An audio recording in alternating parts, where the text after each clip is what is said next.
MS યુનિવર્સિટીના અધ્યાપકમાંથી vice ચાન્સેલરની નિમણૂક કરવા બાબતે એનએસયુઆઈ દ્વારા કલેક્ટર કચેરીએ આવેદનપત્ર આપી રજૂઆત કરી હતી। એનએસયુઆઈ દ્વારા કલેક્ટર કચેરી ખાતે આપેલ આવેદનપત્રમાં જણાવ્યું હતું કે વડોદરા શહેરની ગૌરવ સમાન અને વિશ્વવિખ્યાત મહારાજા સયાજીરાવ યુનિવર્સિટીમાં તાજેતરમાં નિયુક્ત થયેલ વાઇસ ચાન્સેલર શ્રી ભાલચંદ્ર ભાનાગે સાહેબના બદલે યુનિવર્સિટીના પોતાના અધ્યાપકોમાંથી કોઈ યોગ્ય વ્યક્તિની નિમણૂક કરવામાં આવે। છેલ્લા ઘણા વર્ષોથી બહારના વ્યક્તિઓ વાઇસ ચાન્સેલર તરીકે નિયુક્ત થતા આવ્યા છે, જે યુનિવર્સિટીના વિદ્યાર્થીઓ માટે મુશ્કેલીઓ ઊભી કરે છે।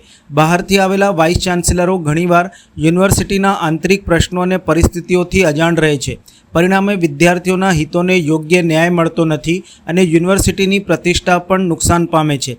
અમારી સ્પષ્ટ માંગ છે કે વાઇસ ચાન્સેલર એવા હોવા જોઈએ કે જે યુનિવર્સિટીની વ્યવસ્થા, પરંપરા અને વિદ્યાર્થીઓની સમસ્યાઓથી સારી રીતે પરિચિત હોય અને વિદ્યાર્થીઓના હક્કોની રક્ષા માટે પ્રતિબદ્ધ હોય। તેથી અમારી માંગણી છે કે તાત્કાલિક આ બાબત ઉપર વિચારણા કરી વાઇસ ચાન્સેલરની નિમણૂક એમએસ યુનિવર્સિટીના પ્રતિષ્ઠિત અધ્યાપકમાંથી કરવામાં આવે, અન્યથા એનએસયુઆઈ દ્વારા ઉગ્ર આંદોલન કરવામાં આવશે તેવી ચીમકી ઉચ્ચારાઈ હતી।